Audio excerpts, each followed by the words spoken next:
बिस्मिल्लाहिर्रहमानिर्रहीम, अस्सलाम वालेकुम। जियो न्यूज़ पर आप देख रहे हैं आपस की बात और मैं हूं मुनीब फारूक। यूं तो कश्मीरियों पर भारतीय मुजालिम की दास्तान 70 साल पर मुहित है, जिसमें वक्त के साथ साथ किरदार तो बदलते रहे मगर कहानी का लुब्बे लुबाब सिर्फ एक ही है कि कश्मीर को अपने जेरे कमान रखा जाए, चाहे इसके लिए तमाम कश्मीरियों को ही कुर्बान क्यों ना करना पड़े।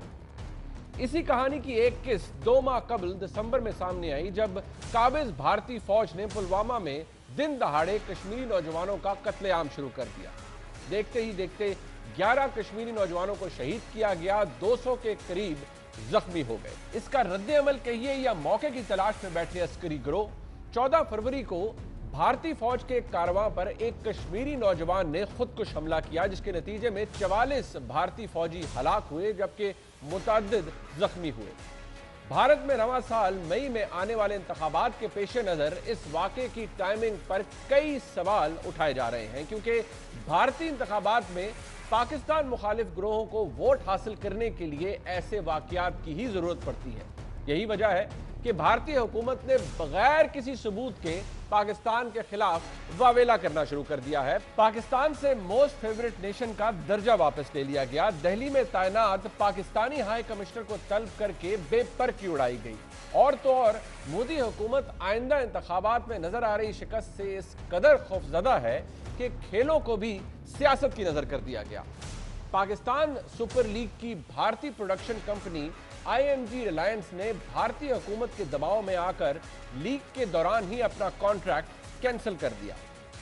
नरेंद्र मोदी ने एक जलसे में खिताब के दौरान वाक़े का जिम्मेदार पाकिस्तान को करार दिया और सबक सिखाने की धमकियां भी दी, जिसके जवाब में आज जनाब वज़ीर-ए-आज़म इमरान खान ने कहा कि अगर भारत समझता है कि पाकिस्तान पर हमला करेगा तो पाकिस्तान सोचेगा नहीं बल्कि सीधा जवाब देगा। हम हिंदुस्तान में सुन रहे हैं, आवाज़ें सुन रहे हैं, मीडिया पे सुन रहे हैं, पॉलिटिशियंस की आवाज़ें आ रही हैं कि पाकिस्तान को सबक सिखाना चाहिए, पाकिस्तान के ऊपर बदला लेना चाहिए, स्ट्राइक करनी चाहिए। अगर आप ये समझते हैं कि आप पाकिस्तान के ऊपर कुछ किसी किस्म का हमला करेंगे, पाकिस्तान रिटेलिएट करने का सोचेगा नहीं, पाकिस्तान रिटेलिएट करेगा। वज़ीर-ए-आज़म जनाब इमरान खान ने तो भारत को न सिर्फ उसका असली चेहरा दिखाया बल्कि एक खुली ऑफर भी की। मैं आज हिंदुस्तान की गवर्नमेंट को ऑफर कर रहा हूं, किसी किस्म की आप तहकीकात करवाना चाहते हैं इस इंसिडेंट में कि कोई पाकिस्तानी इसमें मुलव्वस था, हम तैयार हैं। अगर आपके पास कोई एक्शनेबल इंटेलिजेंस है कि पाकिस्तानी इन्वॉल्व है, वो हमें दे, मैं आपको गारंटी करता हूं कि हम एक्शन लेंगे। वज़ीर-ए-आज़म इमरान खान ने वाशिगाफ अल्फाज में कहा कि अगर कोई पाकिस्तानी सरजमीन इस्तेमाल करके भारत पर हमला करता है तो वो दरअसल पाकिस्तान का भी दुश्मन है। हम ये समझते हैं कि हमारे इंटरेस्ट में है कि ना हमारी जमीन से कोई जाके बाहर दहशतगर्दी करे और ना बाहर से आगे कोई पाकिस्तान में दहशतगर्दी करे। हम स्टेबिलिटी चाहते हैं। पाकिस्तान से दुश्मनी कर रहे हैं, अगर कोई पाकिस्तान की जमीन इस्तेमाल कर रहा है हमारे से दुश्मनी है। वज़ीर-ए-आज़म इमरान खान के बयान पर भारतीय वज़ारत खारजा ने रद्द-ए-अमल देते हुए कहा कि पाकिस्तान की तरफ से भारत से सबूत मांगना बिला वजह का उज़र तराशना है। पाकिस्तानी वज़ीर-ए-आज़म ने न हमले की मज़म्मत की न ही अफसोस का इजहार किया। वज़ीर-ए-आज़म इमरान खान की जानिब से हमले को दहशतगर्द हमला न मानने पर कोई हैरत नहीं हुई। दूसरी जानिब भारतीय मीडिया का पाकिस्तान मुखालिफ बयानिया इस हद तक आगे बढ़ गया है कि इसने अब एक मज़ाहिया शक्ल इख्तियार कर ली है। यकीन मानिए, ये न्यूज़ रिपोर्ट जो हम आपको दिखाने जा रहे हैं ये कॉमेडी स्किट नहीं है, बल्कि वाकई में भारतीय न्यूज़ चैनल पर चलने वाली एक रिपोर्ट है। एक तरफ बीजेपी की हुकूमत और मीडिया पाकिस्तान दुश्मनी में आगे बढ़ते दिखाई दे रहे हैं, तो दूसरी तरफ आज भी भारत में कुछ एतदाल पसंद आवाजें सुनाई दे रही। अब पुलवामा हमले पर भारत में खुद आवाजें उठने लगी हैं और साबिक भारतीय लेफ्टिनेंट जनरल DS हुड्डा ने हमले पर सवाल उठाते हुए कहा है कि पुलवामा हमले में भारत का ही बारूद इस्तेमाल किया गया। भारतीय जनरल का न्यूयॉर्क टाइम्स से बात करते हुए कहना था कि यह मुमकिन नहीं कि इतनी बड़ी तादाद में बारूद दरअंदाजी करके इतनी दूर लाया जा सके। उम्मीद करते हैं कि इस हमले के बाद गहरी सोच विचार के साथ तमाम हकायक का जायजा लिया जाएगा। ये वही मौक़िफ़ है जिसका इजहार गुज़िश्ता रोज वज़ीर ख़ारजा जनाब शाह महमूद कुरैशी कर रहे थे। आज वो खुद एतराफ़ कर रहे हैं जनाब ये इतनी तादाद में बारूद तो अक्रॉस द बॉर्डर आ ही नहीं सकता, ये तो मकामी तौर पे लिया गया है। जिन्होंने सुसाइड बॉम्बिंग की जिन साहब ने, उनका ताल्लुक हिंदुस्तान से है, वो हिंदुस्तान के कश्मीरी हैं। सवाल अब ये है कि भारत आम इंतखाबात से पहले किसी मिस एडवेंचर का सोच सकता है? क्या रियासती इंतखाबात में अपनी शिकस्त को देखते हुए पाकिस्तान पर इल्जामात और हमलों की बातें अगले आम इंतखाबात जीतने के लिए है?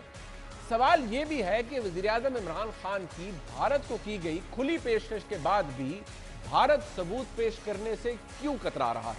भारत को अब यह समझ लेना चाहिए कि कश्मीर की तहरीक फैसलाकुन मोड़ पर पहुंच चुकी है।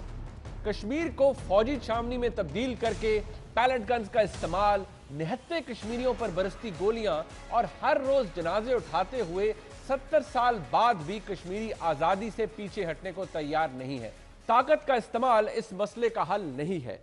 आज कश्मीर के बच्चे बच्चे की जुबान पर आजादी के साथ साथ अब सिर्फ यही नारा। भारत के साथ जो ताल्लुकात पाकिस्तान के रहे हैं माजी के अंदर भी, आज जो वॉर हिस्टीरिया भारत की तरफ से लाया जा रहा है सामने, उसकी अहमियत अपनी जगह मौजूद है। पाकिस्तान का रिस्पांस किस तरह से होना चाहिए, वज़ीर-ए-आज़म पाकिस्तान ने आज बड़े दो टोक अल्फाज में बात की, लेकिन इस पर चाहता हूँ मैं कि सवाल जो हमने उठाए हैं वो सामने रखे जाएँ अपने मौजूद मेहमानों के सामने। अली नवाज अवान साहब मुझे ज्वाइन कर रहे हैं पाकिस्तान तहरीक इंसाफ से, स्पेशल असिस्टेंट हैं प्राइम मिनिस्टर के, MNA भी हैं, बहुत शुक्रिया अवान साहब आपका। बैरिस्टर दानियाल चौधरी, मरकजी रहनुमा पाकिस्तान मुस्लिम लीग नून, बैरिस्टर साहब आपका बहुत शुक्रिया। Lieutenant general retired Amjad Shoaib साहब मुझे ज्वाइन कर रहे हैं इस्लामाबाद से, बहुत शुक्रिया जनरल साहब आपका भी। कुछ देर में शाद भट्टी साहब हमें ज्वाइन कर लेंगे। सबसे पहले तो मैं अपने मेहमानों से इस बात को डिस्कस करना चाहूँगा, इसकी अहमियत अपनी जगह है। जनरल साहब मैं आपसे बात का आगाज़ करूँगा। जिस तरह से ये वाकया हुआ है, या अगर आप देखिए पिछले 2-3 सालों के अंदर, उसमें आप के सामने पठानकोट का वाकया भी है, उड़ी का वाकया भी है, अब ये पुलवामा का वाकया है। पाकिस्तान की तरफ से हमेशा से एक रिस्पांस जो है वो बड़ा मेजर्ड आता रहा है। आज प्राइम मिनिस्टर की स्पीच से अगर हम स्टार्ट करें, आपको लगता है कि प्राइम मिनिस्टर की बात जो थी वो बड़ी प्रिसाइज थी? क्या आप उससे मुतमईन हैं जो पॉइंट्स प्राइम मिनिस्टर ने उठाए और जिस तरह से उन्होंने रिस्पांस देना चाहिए था उसी तरीके से दिया? बिस्मिल्लाहिर्रहमानिर्रहीम। देखिए, रिस्पांस तो मैं समझता हूँ कॉम्प्रिहेंसिव है, लेकिन इसमें थोड़ा सा हमें नाराज़गी का इजहार, जैसे हम कहते हैं, थोड़ी सी एग्रेसिवनेस होनी चाहिए थी, और इंडिया को ये भी बताना चाहिए था, जो उसका जवाब उनका बाद में आया है वो हमें पता था कि आप हमें सबूत दें। जब हमने कहा तो प्राइम मिनिस्टर को कहना चाहिए था कि हमें अंदाज़ा है कि आप बॉम्बे की बात करेंगे, लेकिन इस किस्म का सबूत हमें नहीं चाहिए जो आपने बॉम्बे में दिया था। सबूत बॉम्बे वाला जो है वो अगर कोई कहीं भी दुनिया में किसी भी अदालत के सामने रख दिया जाए तो अदालत उसके ऊपर किसी को सज़ा नहीं देगी। इसी तरह जब बातचीत का कहा कि जी आप बातचीत करें, कि बावजूद इसके कि हमारी बहुत सारी ऑफर्स के बावजूद इंडिया ने चूँकि बात नहीं की, और बहुत सारी दफ़ा हम कह चुके हैं, उसके बावजूद आज हम कह रहे हैं, उसको एक्चुअली ज़रूरत ये होती है कि आप दूसरे को उसका चेहरा दिखाएं। अभी आपने जब दे दी तो उनके जवाब आने शुरू हो गए। ठीक, उन्होंने कहा जी हमने तो पहले भी आपको सबूत दिए थे बॉम्बे के, आपने कुछ नहीं किया। अब ये चीज़ें जो हैं, ये वजाहतें या तो फॉरेन ऑफिस करे, क्योंकि इंडिया को ये हमें बताना है कि ये आपकी ख्वाहिशात पे काम नहीं चलता कि अगर आप हमें कह दें कि हाफिज सईद को फांसी दे दो तो हम फांसी दे देंगे, ये तो नहीं हो सकता। हमारे यहाँ भी अदालतें हैं, तो हमने ये आपके सबूतों की बुनियाद पे सब कुछ हो सकता है। तो वो मेरा ख्याल है कि थोड़ा सा उसमें एग्रेसिवनेस होनी चाहिए थी, जो नहीं नज़र आई। बाकी उन्होंने कहा कि हम रिटेलिएशन के बारे में कहा, और कश्मीर का भी जिक्र उन्होंने किया कि लोगों को यहाँ तक पहुँचाया है। तो उस लिहाज से तो मैं समझता हूँ कि एक रिस्पांस, अच्छी मैयर्ड रिस्पांस थी, लेकिन इसमें एग्रेसिवनेस नहीं थी जो होनी चाहिए थी। दूसरी तरफ ये है कि सर, मैं अगर थोड़ा सा इस डिबेट को आगे लेके चलूं, दूसरी तरफ एक चीज़ जो जी अच्छा जी मैं जरा अली नवाज अवान साहब से बात इसको आगे लेके चलता हूं, फिर दोबारा आपके पास आऊंगा, क्योंकि आपके ही कुछ क्लिप्स जनरल साहब ऐसे हैं जिनको इंडियन मीडिया दिखा दिखा के वो पैरानॉइड हो गए हैं। आपने कुछ ऐसा जादू किया हुआ है उनके ऊपर। मैं दोबारा आपके पास आऊंगा, लेकिन मैं अली नवाज अवान साहब से पूछना चाहूंगा। अवान साहब, ये फरमाइएगा, रिस्पॉन्स में बड़ा मैयर्ड था, उसको सराहा भी जा रहा है, लेकिन एक तासुर ये भी था कि प्राइम मिनिस्टर को जितना एग्रेशन, जिसका जिक्र जनरल साहब ने भी किया, दिखाना चाहिए था। वो एक न्यूक्लियर आर्म्ड मुल्क के प्राइम मिनिस्टर हैं, वो बातें बड़ी दो टोक करते हैं, आज भी उन्हें थोड़ा ज्यादा एग्रेशन दिखाना चाहिए था। आपको लगा कि प्राइम मिनिस्टर ने रिस्ट्रेंट शो की, या आप मुतमईन हैं अपने वजीर आजम के आज के रिस्पॉन्स से? अच्छा मुनीब भाई, इसके अंदर डायनामिक्स डिफरेंट है। आपका ये जो रिस्पांस है ये सिर्फ और इंडिया के लिए आप सिर्फ कहें, इसका कुछ हिस्सा आप कहेंगे आपने इंडिया वालों के लिए अपने रिस्पांस दिया, बाकी आपने पूरी वेस्टर्न वर्ल्ड, पूरी दुनिया के लिए था। अब ये देखें ना कि मुझे तो गिमिक्स है ना कि आप ये देखें कि हमारे लोग शहीद हो रहे हैं, 70,000 हम लोगों ने आफ्टर रशियन जो इधर इन्वेड किया था उन्होंने अफगानिस्तान में, उसके बाद से 70,000 पाकिस्तानी शहीद हुआ, जो खान साहब ने बात की। अगर हम कश्मीर को उठा के देख लें आगे, उसके साथ ये 1988 में जो उन्होंने इलेक्शन रिग किए थे और उसके बाद से कंटिन्यूस 21 ईयर्स जो वहाँ अपराइजिंग हुई है और जिसमें मोस्टली सारे कश्मीरी शामिल हैं, तो आप ये देखेंगे कि हमने पूरी दुनिया को भी एक मैसेज देना है। हम दुनिया को बता के आ रहे हैं कि हिस्ट्री बता रहे हैं, और उसके बाद हम बता रहे हैं कि हम रिस्ट्रेंट शो कर रहे हैं, ये इंडिया जानबूझ के कर रहा है क्योंकि उनका इलेक्शन ईयर है। और आप ये देखें कि आप MBS आए हुए थे, उन्होंने कहा कि 2030 में हम इंडिया को 3rd लार्जेस्ट इकोनॉमी देख रहे हैं, चाइना को नंबर 1 इकोनॉमी देख रहे हैं। तो मुझे बताएं, जो 3rd लार्जेस्ट इकोनॉमी बनने जा रहा है वो वॉर को या जंग को क्या वो चाहेगा? कि वो ये सिर्फ उनके इलेक्शन गिमिक्स हैं। और मैं आपको जो मेरी सोच है, ये मेरी अपनी राय है कि आप ये देखें कि उनकी इकोनॉमी किस वक्त कहाँ पहुंची हुई है, लोग उनको कहाँ रेट करें because of the election year. और वो मोदी इलेक्शन हार रहा है, उनके जितने सर्वेज आ रहे हैं उसमें शो हो रहा है कि मोदी साहब इलेक्शन हार रहे हैं। आप ये देखें, मोदी साहब वही सरकार है, गुजरात का जो इंसिडेंट हुआ उसमें मोदी साहब का नाम था, उसके बाद समझौता एक्सप्रेस आप उसमें मोदी साहब का नाम था, इनके ये बैन थे, दुनिया में ये कहीं ट्रेवल नहीं कर सकते थे। अगर आप इनका राइज देखें तो ये सारा ये नरेटिव लेके ऊपर जा रहे हैं, ये एक रिलीजियस सेंटिमेंट को हमेशा उभारते हैं अपने इलेक्शंस में और उसको वॉर की तरफ लेके जाते हैं। तो मेरा यही ख्याल है कि बहुत जबरदस्त किस्म का खान साहब ने आज उनको इंडिया को, पूरी वेस्टर्न वर्ल्ड को, पूरी इंटरनेशनल वर्ल्ड को एक मैसेज दिया है, अपना रिस्ट्रेंट भी शो किया है, इंडिया को भी मैसेज दिया है कि अगर आपने कोशिश की तो हम उस सोचेंगे नहीं, हम करेंगे रिटेलिएट। बट अली नवाज अवान साहब, एक सवाल। अब आज जब प्राइम मिनिस्टर ने स्पीच दी, उनका एक जुमला था कि मैं बताना चाहता हूं कि ये नया पाकिस्तान है, माइंडसेट है। अब भारत के हवाले से रियासत पाकिस्तान का जो रिस्पांस है वो मेजर्ड भी रहा है, बड़ा फौज की तरफ से जाए तो बड़ा तगड़ा रिस्पांस जाता है जैसा जाना चाहिए। लेकिन जब वो ये कहते हैं कि नया पाकिस्तान है, नया माइंडसेट है, इसका मतलब आप क्या समझे या पाकिस्तान के अवाम क्या समझे कि वज़ीर-ए-आज़म क्या कहना चाह रहे हैं? नहीं, प्रोग्रेसिव पाकिस्तान है, हम इन चीज़ों को पीछे छोड़ना चाहते हैं। कहीं हमारी भी गलतियां होंगी, अगर हम अपनी पिछली वॉर को देखें उसके बाद इनकी बहुत सारी गलतियां होंगी। अगर हम पास्ट में फंसे रहेंगे हम आगे नहीं बढ़ सकते। दुनिया हमेशा मुज़ाकरात करके आगे निकल गई है।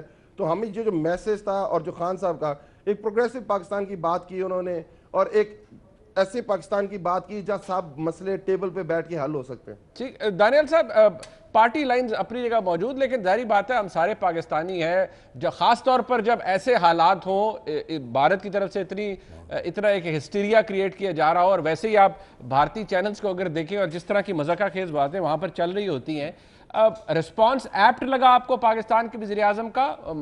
पिछले 2-3 सालों के अंदर ऐसे वाक़यात हुए हैं, रियासत पाकिस्तान ने बड़ा रिस्पॉन्सिबल स्टांस रखा है अपना। वज़ीर-ए-आज़म का रिस्पांस आपके नज़दीक मेजर्ड था या आपको भी लगता है एग्रेशन की कमी थी उसमें? देखिए मुनीब, हमारे चाहे जितने भी पॉलिटिकल डिफरेंसेस हो, जहां पाकिस्तान की बात आती है, पाकिस्तान की सॉवरेंटी की बात आती है, हम सब इकट्ठे होते हैं, इकट्ठे हुए हैं और आगे भी होंगे।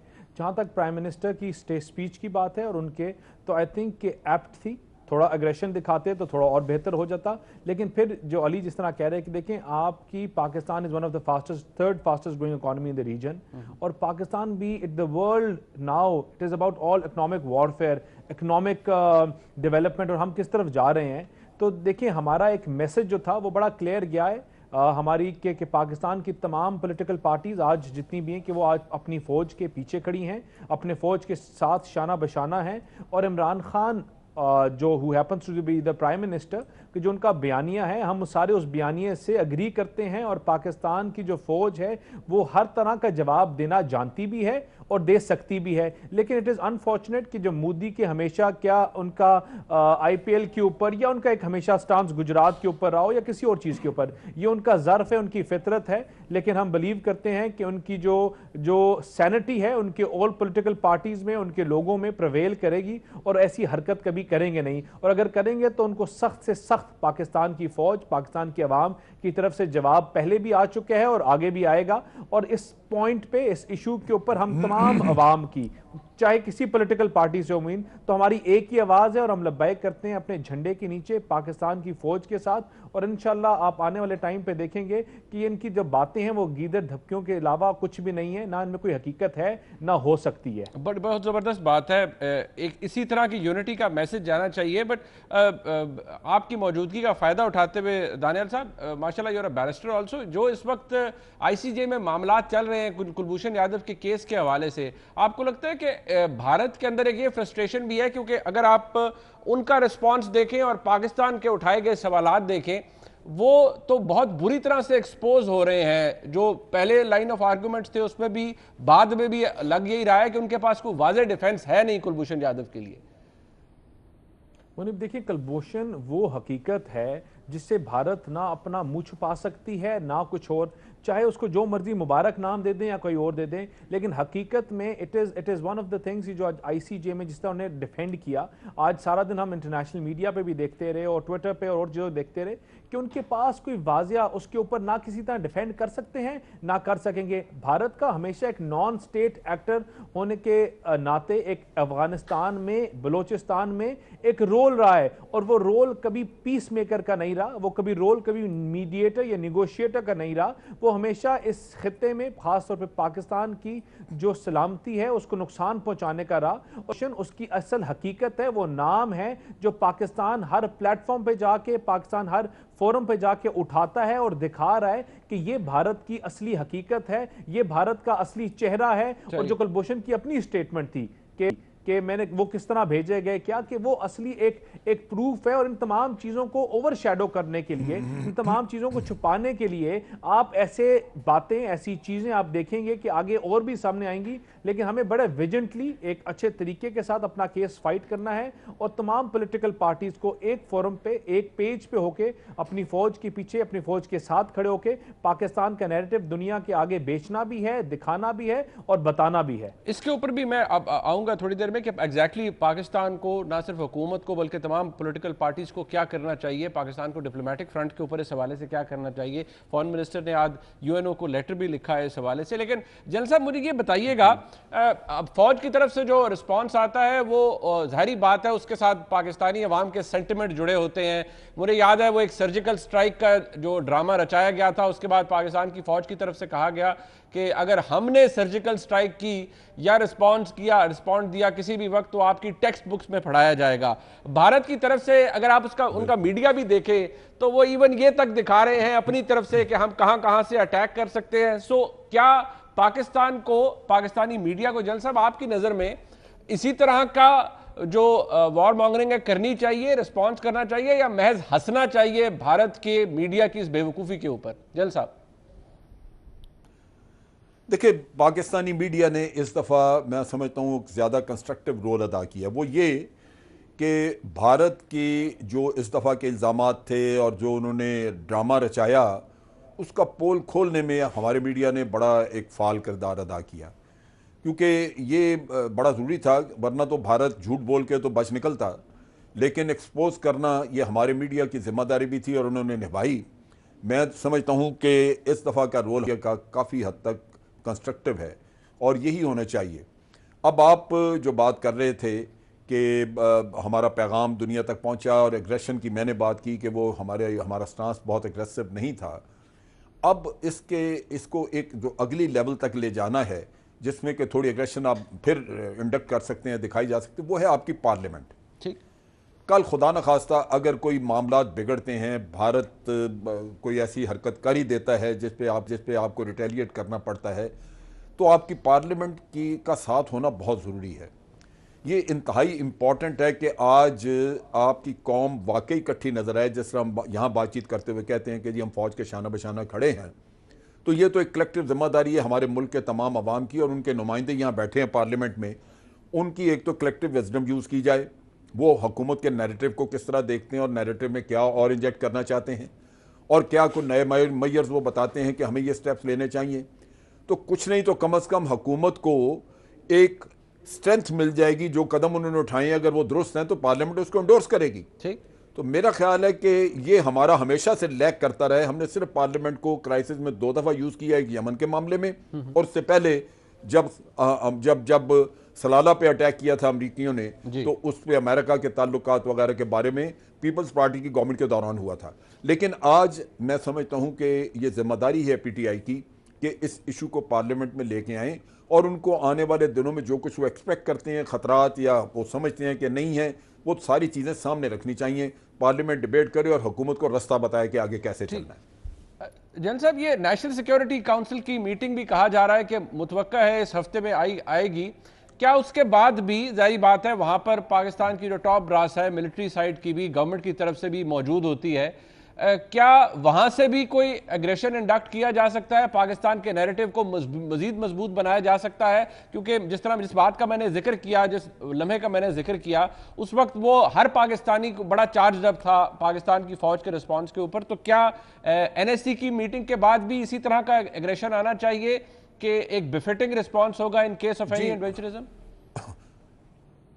बिल्कुल, मैं समझता हूं कि उसके बाद भी प्रेस रिलीज जो इशू होती है वो एक अच्छी एग्रेसिव हो सकती है, जिसमें कहा जाए कि भारत ने स्टीरियोटाइप वही जवाब दिया जो हमेशा देते हैं और उससे साफ वाजे है कि सबूत उनके नहीं होता, लिहाजा वो इस तरह की बातें करते हैं। और सिमिलरली वो बातचीत चूँकि करना नहीं चाहते, उनकी स्ट्रेटजी यही है कि बात नहीं करनी, तो वो हर दफ़ा कोई ना कोई बहाना ढूंढते हैं जब भी पाकिस्तान ऑफर करता है। उसको बेनकाब करना चाहिए। बाकी यह है कि जहाँ तक नेशनल सिक्योरिटी की मीटिंग का ताल्लुक है, उस मीटिंग में बहुत सारी चीज़ें आप आपस में डिस्कस करके तो गवर्नमेंट अपना एक स्टांस बना सकती है जो पार्लियामेंट में दोबारा डिबेट किया जा सकता है। नेशनल सिक्योरिटी काउंसिल जो है वो पार्लियामेंट का नेमल बदल नहीं है। आप उससे मैसेज तो दे सकते हैं, लेकिन दुनिया में जो मैसेज पार्लियामेंट की तरफ से जाएगा उसकी वक़्त कुछ और होगी। तो मेरा ख्याल है कि इसको एक स्टेप के तौर पे तो आप ले लें कि नेशनल सिक्योरिटी काउंसिल और पार्लियामेंट की मीटिंग्स के दरमियान एक स्टेप आपने ले लिया, नेशनल सिक्योरिटी काउंसिल की मीटिंग कर ली और गवर्नमेंट वाजे हो गई कि मिलिट्री लीडरशिप आपको क्या कह रही है, तो उसके बाद जाके पार्लियामेंट में ज़रूर जाना चाहिए। ये मेरा ख्याल है, जब एक आप जमहूरियत हैं और सब कुछ है तो आपको अपने अदारों पे एतमाद रखना चाहिए और उनको इस्तेमाल करना चाहिए। अली नवाज अहमद साहब, थोड़ी सी इनवर्ड लुकिंग भी हमें करनी चाहिए। जिस बात का जिक्र जनरल साहब ने किया कि पार्लियामान का इस्तेमाल या पार्लियामेंट की तरफ से कलेक्टिव रिस्पॉन्स जाना चाहिए, बदकिस्मती की बात है जब से हुकूमत आई वो खींचातानी इतनी चलती रही है कि कोई प्रोग्रेसिव बात या अहम बात इस हवाले से हो नहीं सकी।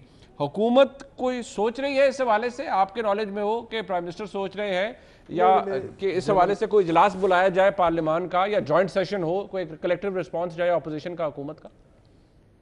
नहीं, जनरल साहब ने भी उसकी तरफ निशानदेही की है कि देखें, जब आता है ना नेशनल सिक्योरिटी का इशू, जब इस तरह का आपके ऊपर अटैक आता है, तो अगर आपको याद हो तो जैसे उस लाला का जिक्र किया जनरल साहब ने, उसके बाद अगर आपको याद हो तो यमन पे जो फौज भेजने का मसला था, जिस तरह पार्लियामेंट में उसके ऊपर डिबेट हुई थी और जिस तरह पार्लियामेंट का एक प्रॉपर उसके ऊपर डोजियर गया था, तो आपको बड़ा अच्छी तरह फील हुआ होगा कि जब इस तरह के मसाइल आते हैं तो पूरे पार्लियामेंट और पूरे पॉलिटिशियंस बड़ा मेच्योरली अपना रोल प्ले करते हैं और बड़ा अच्छा डिसीजन लेते हैं।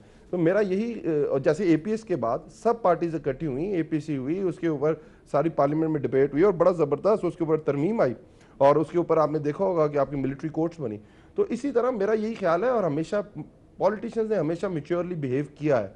हमारा एक इंटरनल रिफ्ट हो सकते हैं, नजरियाती इख्तलाफ हो सकते हैं, ये किसी और तरह समझते हैं चीज़ें बेहतर हो सकती हैं, हम समझते हैं हम दूसरी तरह बेहतर कर सकते हैं और ये हेल्दी डिबेट होती है और ये चलती रहेगी, दुनिया में हर जगह चलती है। अभी आपने इंग्लैंड में ब्रेक्सिट पे देख रहे हैं क्या हशर हो रहा है, अगर आप नॉर्थ कोरिया और साउथ कोरिया को देखें तो इस तरह हर जगह होता है। जहाँ भी नजरियाती इख्तलाफात होते हैं वहाँ मसाइल होते हैं, बट जहाँ मुल्क का मसला आता है, जहाँ सिक्योरिटी का मसला आता है, नेशनल सिक्योरिटी का मसला आता है, तो हमेशा पाकिस्तान की मैक्सिमम पॉलिटिशियन ने बहुत अच्छी तरह मैच्योरली बिहेव किया है और इस दफ़ा मैं उम्मीद ये कर रहा हूँ कि बहुत अच्छी तरह मैच्योर करेंगे, बड़ा लाउड एंड क्लियर मैसेज जाएगा इंडिया को भी और पूरी दुनिया को भी। ठीक, दानियल साहब, इस हवाले से जारी बात है आप अपोजिशन के अंदर है, मुस्लिम लीग नून इस वक्त अपोजिशन की सबसे बड़ी जमात है। पार्टी की तरफ से, मुस्लिम लीग नून की तरफ से लीडर ऑफ द अपोजिशन ने कंडेम किया भारत की तरफ से जो वॉर मॉन्गरिंग हो रही है। हुकूमत के साथ खड़े रहने के लिए मुकम्मल तौर पर तैयार हैं आप इस मामले पर, और हुकूमत अगर कोई करारदाद लाए, बहस करे इस मामले के ऊपर पार्लियामान के अंदर, तो अपोजिशन मुत्तहिद है हुकूमत के साथ?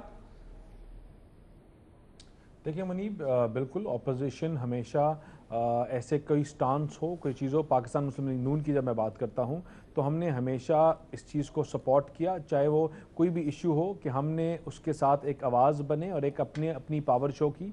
लेकिन देखिए मुनीब, एक चीज़ अंडरस्टैंड करने की ज़रूरत है कि पीटीआई को इस टाइम एक तो थोड़ा इनका तरीका और तौर और तरीका थोड़ा दुरुस्त नहीं है कि अगर अभी इनको ये एक पॉइंट मिला है कलभूषण वाला, आप आईसीजे में गया हुआ है, जो तमाम इंस्टेंस इंडिया की स्पीचेस जो चीज़ें आई, तो इनको इंटरनेशनल फोरम में भी इसको उठाना पड़ेगा। इनको एक प्रॉपर लॉबियस्ट के थ्रू प्रॉपर पाकिस्तान के एक मैकेनिज्म बना के हमारा केस फाइट, देखिए हम ये लड़ाई बड़े अरसे से लड़ रहे हैं, चाहे हमने वो मियां नवाज शरीफ का पुराना दौर जब इंडिया से बसें आई, या हमने आलू भिजवाने की बात करें, या हम जब चाहे तमाम चीज़ों की पाकिस्तान ने डिप्लोमेटिक टाइज जितनी कोशिश कर सके हमने की, लेकिन आपको उसके बदले हमेशा कोई ऐसी मोदी जैसी बात निकली। आपने कभी देखा गुजरात वाला इंसिडेंट, आपने देखा कश्मीर में जो हो रहा है, आपने इनका जवाब हमेशा इसी तरह मिला। And it is high time that Pakistan should fight it's case in the highest forum in front of the entire world, कि इनको अभी एक अपना रोल प्ले करना पड़ेगा। देखिए इनकी ऑन फ्लाइट ट्रेनिंग जो है ना, उसको थोड़ा इख्तिताम करके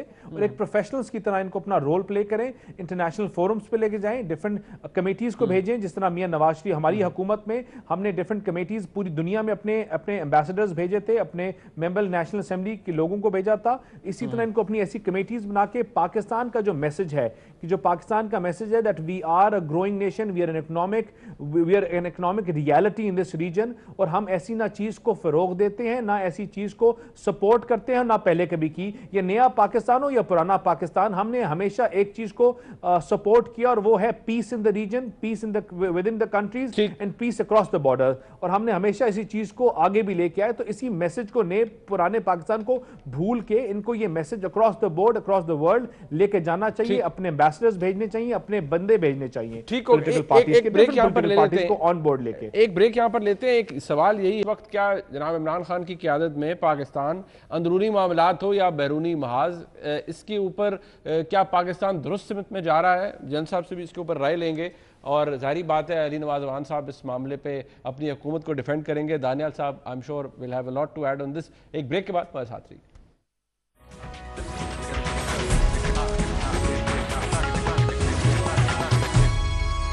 अली नवाज अवान साहब, मुझे पता है आप जारी बात है हुकूमत में है, तो नॉर्मली यही होता है, हुकूमत की बैशिंग होती है। लेकिन अगर मैं आपको कहूँ दो चार काउंट्स के ऊपर, अगर आप समझते हैं हुकूमत को अब तक आपकी हुकूमत क्या नहीं कर सकी, डोमेस्टिक फ्रंट हो या इंटरनेशनल फ्रंट हो, क्या आप मुतमईन हैं अपनी हुकूमत की कारकर्दगी से? क्योंकि आप जो बातें कहेंगे फिर जारी बात है उसका एनालिसिस जनरल साहब से भी होगा, और दानियाल साहब तो आई एम श्योर कुछ कहेंगे उस पर।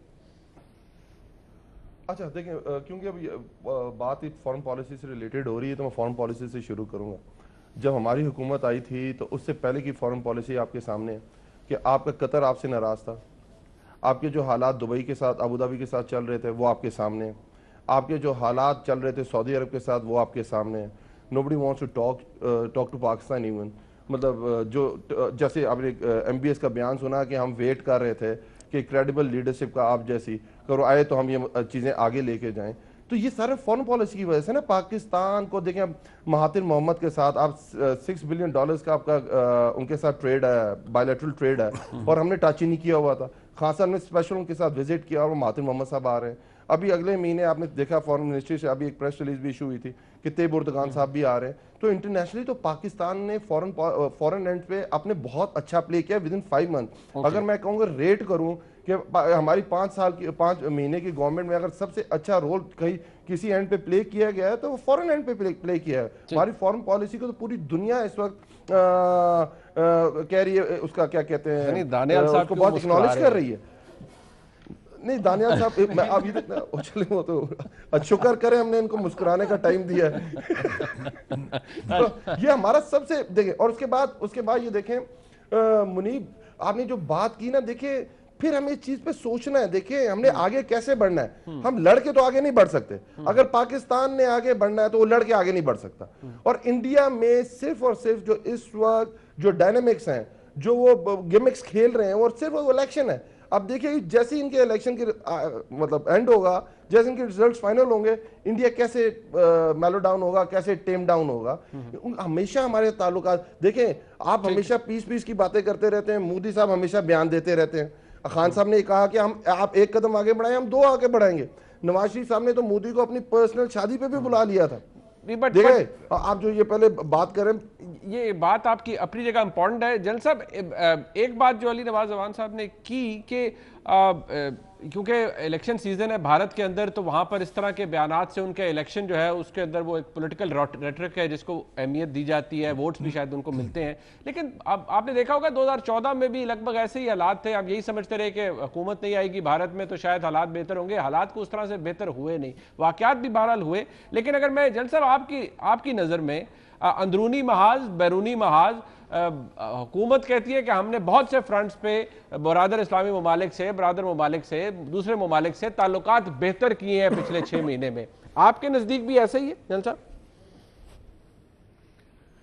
जी, 2 बातें जो हम डिस्कस कर रहे थे उनमें से एक तो मैं समझता हूँ इनकी फॉरेन पॉलिसी की कुछ न कुछ अचीवमेंट्स हैं। मुकम्मल तौर पे तो वो नहीं आप कह सकते कि 100% वो अचीवमेंट है, लेकिन बाहर सूरत काफ़ी बेहतरी आई है। इन्होंने अपने मुल्क का मौक़िफ़ काफ़ी बेहतर तरीके से कश्मीर के ऊपर स्टांस ले लें, वो अच्छी तरह इन्होंने डील किया है। वरना कश्मीर तो एक हमारी तरफ से तो तकरीबन खामोशी हुआ करती थी इस पर। और बाकी जो ताल्लुकात बेहतर किए हैं उसमें भी मिडल ईस्ट कंट्रीज़ में ख़ास तौर पे, और ईरान पे इनको खसूसी तवज्जो देनी चाहिए क्योंकि एक साजिश के तहत ईरान को एलियनेट किया जा रहा है। ये कोई ऐसे नहीं है। वहाँ पे ज़ाहिदान में भी इंडिया का कौंसल खाना बड़ा एक्टिव है इस मामले में। तो ये फॉरेन पॉलिसी में सबसे पहले तवज्जो जो है वो जिस तरह आप अफ़गानिस्तान को दे रहे हैं इसी तरह ईरान को भी देनी चाहिए, क्योंकि ईरान के साथ हमारा कोई डिस्प्यूट नहीं है लेकिन गलतफहमियाँ पैदा करने वाले लोग मौजूद हैं। लिहाजा जैसे ही ऐसा वो मौका आए आपको फ़ौरन अप्रोच करना चाहिए। तो एक तो ये ज़रूरी है। दूसरी तरफ जहाँ तक ये खुशफहमी है कि सिर्फ हमारा भारत में इलेक्शन की वजह से ये सारा कुछ है, ये नहीं। आप इसको यूँ देखिए कि है तो इलेक्शन का शाखसाना था, लेकिन वहाँ पे नफ़रतें इतनी बढ़ा दी जाती हैं। वो नैरेटिव जब वो अपना लेके निकलते हैं मोदी साहब, तो इतनी एग्रेशन उसमें होती है कि लोगों की तवक्कुआत बड़ी बढ़ जाती हैं। वो पाकिस्तान को सबक सिखाएंगे, पाकिस्तान को ये करेंगे, वो करेंगे, फिर अवाम डिमांड करते हैं। लिहाजा उनको उनके गुस्से को ठंडा करने के लिए कुछ करना पड़ता है। अब पिछली दफ़ा उन्होंने ड्रामा रचाया था सर्जिकल स्ट्राइक का, जो बिल्कुल ख़ुद भी उनके लोग उसको क्वेश्चन करते रहे बहुत सारे, लेकिन बहरहाल आम आदमी के लिए, पब्लिक के लिए एक तसल्ली तशफ़ी की बात हो गई कि वो मुतमईन हो गए कि जी हाँ हमने कुछ कर लिया, लेकिन हुआ नहीं था। अब चीज़ ये है कि इस दफ़ा हो सकता है कि उस वक्त से लेकर आज दिन तक उन्होंने ऐसी तैयारी की हो और ये थ्रेट आज रियल साबित हो कि फिर वो करने की कोशिश करें। गो कि हमने कहा कि हम रिटेलिएट करेंगे, क्या कर सकते हैं लेकिन उन्होंने भी अपने पब्लिक को सेटिस्फाई करना है। सर आपके नज़दीक क्या कर सकते हैं? इसमें ख़ास तौर पे तो मैं वही बताने लगा हूँ, इसमें 2 तरह के उनके रिएक्शंस हो सकते हैं। वो इंटरनेशनल बॉर्डर्स पे तो मेरा नहीं ख्याल आए वो इसी तरह की कोई कार्रवाई हुई तो वो आपकी LOC के साथ साथ कोई पोस्टें कैप्चर करने की कोशिश करें या वहाँ पे फिर कोई इसी तरह का एक्शन करें जैसे वो सर्जिकल स्ट्राइक कहें। दूसरा ये है कि क्लैंडस्टाइन, अफ़गानिस्तान में उनको बड़ी फैसिलिटी है। हमारे मोहतरम मौलाना फजलुल्लाह वफात के बाद भी बहुत कुछ छोड़ गए हैं वहाँ पे, तो वो लोग उनको, और उमर खालिद खुरासानी वहाँ मौजूद है, तो हो सकता है कि कोई सुसाइड अटैक और इस तरह की चीज़ें करवाने की कोशिश करें। लिहाजा हमें दोनों तरह से तैयार रहना चाहिए, हुकूमत को भी।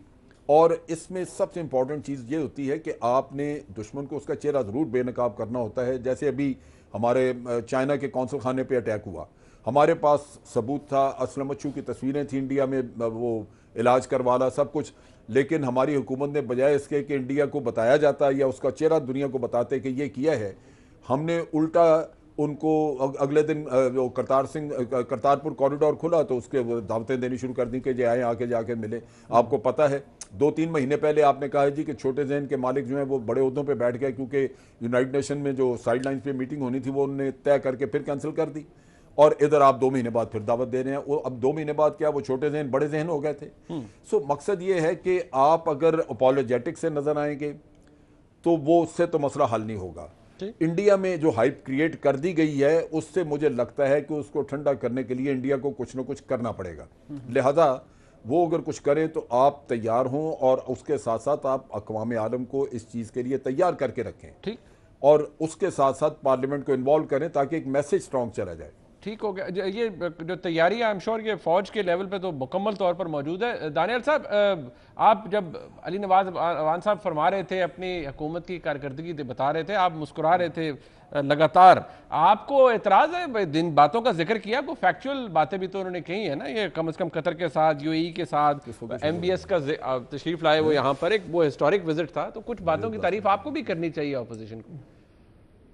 देखें मुनीब, जो मुझे हंसी इसलिए आ रही थी कि पिछले 5 महीने में इन्होंने जो किया वो था कि पब्लिक अकाउंट्स कमेटी का चेयरमैन कौन लगना चाहिए, कौन हटना चाहिए, किसको नैब ने पकड़ना चाहिए, किसको छोड़ना चाहिए, आजम स्वाति को इस्तीफा देना चाहिए, नहीं देना चाहिए, बाबर अवान को देना चाहिए, नहीं देना चाहिए, DPO पाकपतन ने वो रिजवान मानेका वाला केस ठीक था या गलत था, वो जो नासिर दुरानी वाला केस गलत था, उसने छोड़ना ठीक था, IG पंजाब, IG फिशरीज, ये तमाम चीजें थी जो उनकी बहस में आई, ये थी जिसके ऊपर से पिछले 5 महीने पे डिस्कशन हो रही है। इट इज वेरी अनफॉर्चुनेट कि आज हम यहाँ बैठ के और जो डिप्लोमेटिक टाइज की बात करते हैं, डिप्लोमेटिक टाइज ये थे कि हम कशकोल उठा के कभी IMF के पास भीख मांग रहे हैं या कभी हम किसी और के पास जा रहे हैं और आगे से हमें क्या मिलता रहा। इट इज वेरी अनफॉर्चुनेट कि हम एकदम सारा कुछ भूल जाते हैं और समझते हैं कि लोग भी भूल जाएंगे, लेकिन आज मौका ऐसा नहीं है, तो इसलिए मैं उसके ऊपर ज्यादा बात नहीं करूंगा। लेकिन हकीकत में हम जहां बात कर रहे थे कि मैं अगर दानियल साहब इसके ऊपर मैं दोबारा आऊंगा, एक मुख्तसर सी ब्रेक लेनी है, वापस आके कंक्लूडिंग रिमार्क्स आपके लूंगा, एक ब्रेक लेते हैं, हमारे साथ रहिएगा।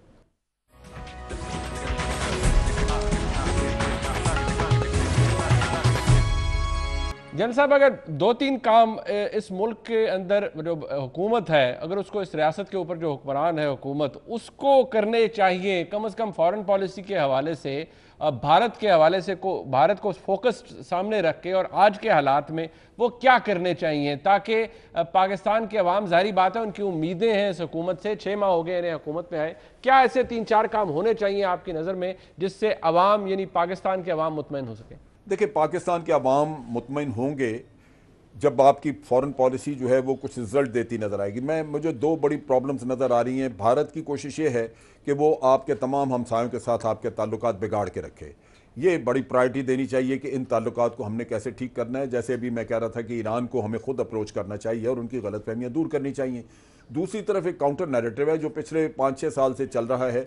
70-80 हज़ार लोग हमारे मारे गए, हम तबाह हो गए इस दहशतगर्दी के हाथों, और भारत दुनिया सारी में कहता फिरता है कि जी पाकिस्तान दहशतगर्द मुल्क है। इससे आपकी दुनिया में क्रेडिबिलिटी ख़राब हो गई है, क्योंकि दुनिया आपको अगर दहशतगर्द मानेगी तो वो आपकी तो बात नहीं सुनेंगे। लिहाजा ना कश्मीर में आप इफेक्टिव नजर आएंगे, क्योंकि वो कश्मीर को भी कहेगा कि पाकिस्तान यहाँ दहशतगर्दी करवा रहा है। भारत में भी कोई और वाक़या होता है तो उसको कहेगा जी पाकिस्तान करवा रहा है। इन मुश्किलात का हल यही था कि आप अपना काउंटर नैरेटिव लेके कैंपेन लॉन्च करें पूरी दुनिया में, जहां आपकी क्रेडिबिलिटी रेस्टोर हो, दुनिया को पता लगे कि हम टेररिज्म नहीं करवा रहे। किसी भी इशू को इस तरह नहीं छोड़ देना चाहिए, वो पठानकोट का था या उड़ी का था या वो बॉम्बे का था। इन सब की तहकीकात जो है पाकिस्तान को करके तो बाहर लानी चाहिए, ताकि दुनिया को बावर कराया जा सके कि भारत झूठ बोल रहा है। ये क्रेडिबिलिटी का इशू जो ये हमारे लिए बड़ा तकलीफ दे है। एक हमारे लोग मारे गए, उसके बावजूद ये टेररिज्म का कलंक और ये लेबल आपके माथे पे लगा रहे, ये दुरुस्त नहीं है। बट जनरल साहब, वज़ीर-ए-आज़म ने तो पेशकश कर दी कि सबूत दें, करा लें तफ्तीश। पठानकोट के वाक़े में भी पाकिस्तान ने तो बाकायदा तौर पे अपनी एक इन्वेस्टिगेटिव टीम भेजी वहां पर, लेकिन कुछ बात आगे बढ़ नहीं पाती। ऐसी सूरत हाल में क्या करें? अब ऐसा हमसाया जो आपके साथ बात करने को तैयार नहीं। उसमें देखें, हमें अपने तौर तरीके को दुरुस्त करना होगा। देखें, मियाँ साहब ने अपने पीछे जब इंटरव्यू दिया तो उसमें उन्होंने कहा कि जी क्या हमें बॉम्बे में ये लोग भेजने चाहिए थे। अब इसमें भारत को करने की क्या जरूरत है? कुछ कहेगा वो? आपने तो खुद कहा कि हमने भेजे। ये इस तरह के दुख यहां हमारे लोगों में मौजूद हैं। आप बाहर के दुश्मनों को डील कर सकते हैं, लेकिन जो आपके सफ़ों में छुपे बैठे होते हैं उनका क्या करें? इसी तरह आप देखिए कि जो रोज़ 2-3 लोग आपको रोज़ सुनाई देते हैं कि हमें अपना हाउस इन ऑर्डर करना चाहिए। भाई तुम्हें किसने रोका था? कर लेते। क्या है हाउस में? ये बाहर का सारा वो नैरेटिव है ना जो आप अंदर से बोलते हैं। तो ये एक तो इस चीज़ को बंद होना चाहिए। आपके अंदर जो आवाज़ इस तरह की उठे, कभी भारत में आपने सुनी ऐसी आवाज़ कोई? ये एक तो ये चीज़ रुकनी चाहिए। दूसरी तरफ ये है कि हमने अगर भारत को कहा सबूत दो तो उसने सबूत नहीं दिया, तो बात उस पर ख़त्म नहीं हो जाती। भारत फिर भी चिल्लाता रहेगा कि जी हमने सबूत दिए थे, पहले भी इन्होंने कुछ नहीं किया, अब भी सबूत दें। हम क्यों दें? हम कोई न्यूट्रल इंक्वायरी नहीं करेंगे? क्या हम इस काबिल नहीं है कि इंक्वायरी कर सकें? आपने अपना नैरेटिव लेके आगे बढ़ना है। अगर दुनिया मुनाफकत कर रही है, उनके साथ मिली हुई है, तो जब तक आप एग्रेसिवली उनको कन्विंस नहीं करेंगे वो आपको साथ नहीं देंगे। ठीक है, एग्रेसिवली मैं समझता हूँ फॉरेन पॉलिसी में एक एक फॉरेन पॉलिसी में अपोलोजेटिक होने की कोई जरूरत नहीं है। अली वान साहब, अपोलोजेटिक होने की जरूरत नहीं, एग्रेशन दिखाना पड़ेगा हमें, इवन अपने स्टांस को दुनिया में रजिस्टर कराने के लिए। So what does the government plan to do now? थोड़ा देखें, अगर हम अपना पास देखते हैं तो उसमें मसाइल तो थे ना कि हमारे प्राइम मिनिस्टर साहब ने जो बात की है जनरल साहब ने कि कुलभूषण यादव यहाँ से पकड़ा गया पर हमने उसका नाम लेने को तैयार नहीं थे। जिस तरह उन्होंने कहा कि इंडिया पे जो हमला हुआ हमारे अपने लोगों ने शुरू कर दिया कि यहाँ से लोग गए थे और उस तरह के ब्लेम्स देने शुरू कर दिया, इंटरनेशनल मीडिया को इंटरव्यूज दिए। पर यही तो कहते हैं नया पाकिस्तान, प्रोग्रेसिव पाकिस्तान, इससे आगे निकलना है ना। आप लड़ के आगे नहीं जा सकते मुरीब। अगर आप ये समझ लें कि हमने उनको सबूत देने हैं, उन्होंने हमें सबूत देने हैं और हमने इसी को सारी मतलब आगे हमारे आने वाली जो हमारी जनरेशन है उनको भी ये बता के जाना है कि हम सारी उम्र आपस में लड़ते रहें, इसलिए आपका ये बुरा हशर है, तो यही बाय नहीं होगा। सेंस प्रिवेल करनी चाहिए। देखिए, और सेंस प्रिवेल कर रही है। आपने तीन चीजें देखें, आपने तकरीर में खान साहब ने क्या शो किया, क्या बताया दुनिया को कि हम तो इस टेररिज्म में सबसे ज्यादा अगर दुनिया में कोई हिट हुआ है जो डायरेक्टली उस चीज में वाकई में इन्वॉल्व भी नहीं था, वो पाकिस्तानी है कि 70,000 पाकिस्तानी शहीद हुए। उसके बाद खान साहब ने बताया कि आपको ये आपका बैकग्राउंड है और आपने ये देखना है कि हमने आगे कैसे बढ़ना है। कोई अहमक ही हो सकता है कि MBS यहाँ आया हो और वो पाकिस्तान इस तरह के ईरान और इंडिया में इस तरह के काम करा दे। अपना जो हमारा जो हम जो पूरी दुनिया को पोर्ट्रे कर रहे हैं कि पाकिस्तान सेफ है, पाकिस्तान इस तरह की चीजों में नहीं आता, तो ये काम हम कर नहीं सकते। थर्डली, अगर आप बेवकूफ हैं, आप अहमक हैं, आप वाकई ये करना चाहते हैं, आप लड़ना चाहते हैं, तो ओके, हम तैयार हैं इस चीज के लिए, पर हम ये चाहते नहीं है। आए आगे बढ़े। जो दानियाल ने बात की उससे पहले कि तो आप चाह रहे थे कोई सियासी बात भी हो ना इसके दरमियान में, तो मैं ये कह रहा था कि इनको अभी तक ये समझ नहीं आ रही, बादशाहत खत्म हो गई है। अब 26 मिनिस्ट्रीज एक बंदे के पास नहीं होंगी। प्राइम मिनिस्टर के पास फॉरेन पॉलिसी, जो फॉरेन मिनिस्टर प्राइम मिनिस्टर साहब जो उन्होंने अपने पास रखा हुआ था और जिसकी वजह से पूरे हमारे इंटरनेशनल रिलेशन तबाह हो गए, जिसके पास प्राइम मिनिस्टर भी है, फॉरेन मिनिस्टर भी है, कुलभूषण का नाम नहीं ले सकता, इनको वो एब्जॉर्ब नहीं हो रहा अभी तक। अच्छा। नए पाकिस्तान में लोगों का नाम आता है तो लोग इस्तीफा दे देते हैं। यहाँ मॉडल टाउन हो जाता था और लोग क्या कहते थे कि मैं सोया हुआ था, मुझे पता ही नहीं था कि हुआ क्या। तो ये नए पाकिस्तान में नई रवायात कायम हो रही हैं, बस ठीक हो गया, आगे बढ़ना है और आगे इसी तरह देखें। आज हम जो नॉर्म्स बनाएंगे, आज जो हम कल्चर बनाएंगे मुनीब भाई, वो कल दूसरों को अडॉप्ट करना पड़ेगा। टुवर्ड्स द वेरी एंड में दानियाल साहब से कुछ पूछना चाहूंगा। कह रहे कि हम दूध की नहरें बहा रहे हैं, हम बहुत जबरदस्त कर रहे हैं, but we are trying our level best within 6 months. जो हम कर सकते थे, जो हमने अचीव किया, 6 मंथ मार्क से आगे भी अल्लाह करे सारे जाए। दानियाल साहब, towards the very and, your concluding remark. ये चार्जशीट तो खैर ख्वाब आपकी क़यादत हो गई मुस्लिम लीग नून की, क्योंकि अवान साहब ने सब कुछ आप पे डाल दिया। देखिए मुनीब, इनको फिर वही समझने की जरूरत है कि हमारी अगर डिप्लोमेटिक टाइज की बात करते हैं, हम 14 को आए थे और 22-23 को हमें IMF ने लोन अप्रूव कर दिया था और हमारी क्या कारकर्दगी थी वो भी इनसे बहुत इनको बेहतर पता है हमसे। लेकिन देखें, आपका हम जो बार बार इनको समझाने की कोशिश करते हैं कि इनका मौकफ सख्त होना चाहिए और लहजा धीमा। इनको जब आप बात करते हैं पाकिस्तान को एज ए रिप्रेजेंट करने की, तो आपको तमाम पार्टीज को ऑन बोर्ड लेना चाहिए। आप अपनी देखिए, इनको एक फ्री बॉल नो बॉल मिली थी चाइना के ऊपर, जो चाइनीज कॉन्सुलेट पे हुआ था, उसका नाम लेने से भी कासिर रहे क्योंकि इनकी अपनी इनकॉम्पिटेंस थी। देखिए, इनको अपनी इनकॉम्पिटेंस की वजह से इनको पाकिस्तान को स्टेक में नहीं रखना चाहिए। तमाम ऑपोजिशन पार्टीज को ऑन बोर्ड लें, पार्लियामेंट के उनको सेशन कॉल करना चाहिए था अभी, और सबको ऑन बोर्ड लेके इनको पाकिस्तान का नैरेटिव सेल करना है इंटरनेशनल वर्ल्ड में। पाकिस्तान का नैरेटिव सेल करना है कि हमारी इकोनॉमी किधर थी, हम कहां हैं, हमारी मैशियत किधर और हम कहां देख रहे हैं। और इंडिया आज हमें क्या दिखाना चाह रहा है दुनिया की तरफ। Pakistan is the third fastest growing economy. हमारी GDP देखें, हमारी स्टॉक मार्केट देखें।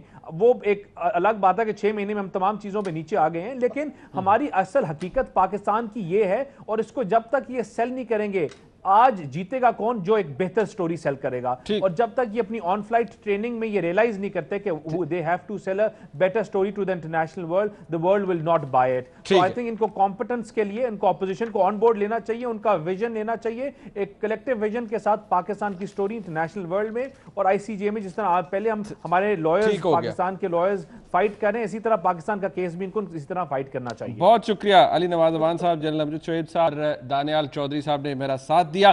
पाकिस्तान का रिस्पांस मेजर्ड है, लेकिन जन साहब ने भी ये कहा और दानियाल चौधरी साहब ने भी यही कहा कि प्राइम मिनिस्टर की जो स्पीच थी वो एप्ट थी, लेकिन एग्रेशन उसके अंदर होना चाहिए। पाकिस्तान के अवाम भी हुकूमत से ये एक्सपेक्ट करते हैं कि प्राइम मिनिस्टर जब बात करें तो दो टोक बात करें, बहुत अच्छी बात है, लेकिन उसके अंदर ज़्यादा एग्रेशन होना चाहिए। आज का प्रोग्राम आपने देखा, फीडबैक जरूर दीजिएगा। देखने का बहुत शुक्रिया।